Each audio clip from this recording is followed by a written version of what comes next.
अस्सलाम वालेकुम दोस्तों, welcome to our YouTube channel BBC knowledge. अगर मैं आपसे पूछूं कि जमीन गोल है या चपटी, तो आपका जवाब क्या होगा?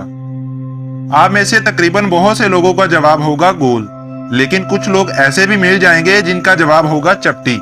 जी हाँ, दुनिया में अब भी कई लोगों का ख्याल है कि जमीन चपटी है, लेकिन सवाल ये उठता है कि इनको ऐसा क्यों लगता है? वो दुनिया भर की स्पेस एजेंसीज को झूठा साबित क्यों करना चाहते हैं?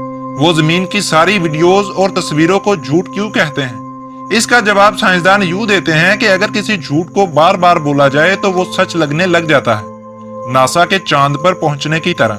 सोशल मीडिया और खास तौर पर यूट्यूब पर नासा के चांद पर कदम रखने को इतने बुरे तासुर के साथ पेश किया गया कि अब तकरीबन 95% लोगों को नासा का चांद पर जाना झूठ लगता है, जबकि वो बिल्कुल सच है, उसे आप मानो या ना मानो। फ्लैट अर्थ मतलब चपटी जमीन। अब भी दुनिया भर से लाखों लोग यही मानते हैं कि जमीन चपटी है।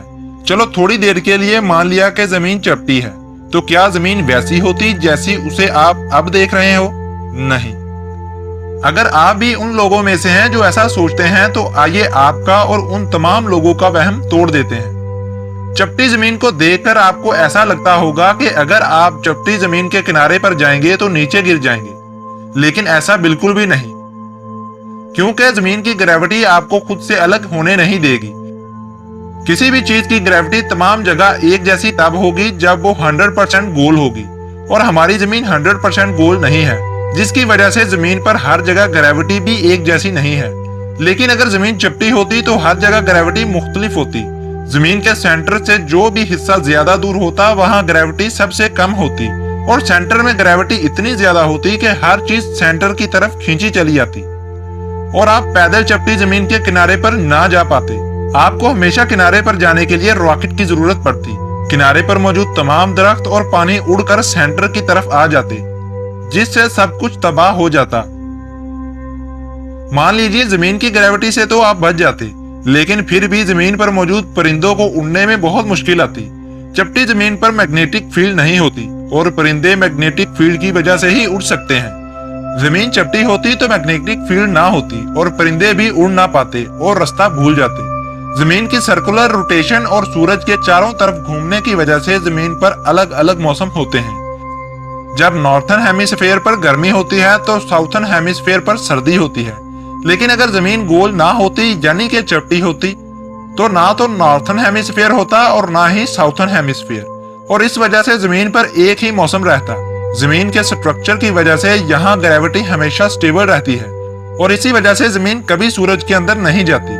सूरज की ग्रेविटी जमीन के मुकाबले काफी ज्यादा है, जिसकी वजह से जमीन सूरज के चारों तरफ चक्कर लगाती है, जबकि चपटी जमीन पर स्टेबल ग्रेविटी ना होती, और इस वजह से जमीन अपने मदार में हरकत ना कर पाती और सूरज के अंदर चली जाती। लेकिन मान लीजिए जमीन सूरज की ग्रेविटी से भी बच जाती, लेकिन जमीन सूरज की रेडिएशन से कैसे बचती? अगर जमीन फ्लैट होती तो इस पर मैग्नेटिक फील्ड ना होती, और सभी रेडिएशन आराम से जमीन के अंदर पहुंच जाती, और हर चीज रेडियो एक्टिव हो जाती। रेडियो एक्टिविटी की वजह से हिरोशिमा और नागासाकी में आज भी बच्चे अपाहिज पैदा होते हैं। इसके अलावा तमाम पौधे, दरख्त और जानवर रेडिएशन की वजह से मर जाते, और इंसान के खाने के लिए कुछ ना बचता। सूरज की रेडिएशन की वजह से ओजोन तह का एंड हो जाता, और आहिस्ता आहिस्ता एटमॉस्फेयर रेडिएशन की वजह से पतला होने लगता, जिससे यहाँ एटमॉस्फेयर खत्म हो जाता और जमीन पर कोई जिंदगी ना बचती, और साथ ही बड़े बड़े पत्थरों की बारिश भी जमीन पर होने लगती। तो आप समझ गए होंगे कि मैग्नेटिक फील्ड जमीन के लिए कितना जरूरी है। अब एक बात तो वाज़ेह है कि चपटी जमीन होती तो वो जिंदगी के लिए इंतहाई खतरनाक होती, लेकिन इसके दो फायदे जरूर होते। एक तो ये है कि अगर हम किसी ऊंची बिल्डिंग पर टेलीस्कोप लगाते तो हमें दूसरे शहर भी आसानी से नजर आ जाते, और दूसरा फायदा ये कि वो लोग बहुत खुश होते जो ये सोचते हैं कि जमीन चपटी है, क्योंकि उनका कहा सच हो जाता। तो दोस्तों, क्या अब भी आपको लगता है कि जमीन चपटी है? कमेंट सेक्शन में हमें जरूर बताएं। मिलते हैं अगली वीडियो में, तब तक के लिए हमें इजाजत दीजिए। अल्लाह हाफिज।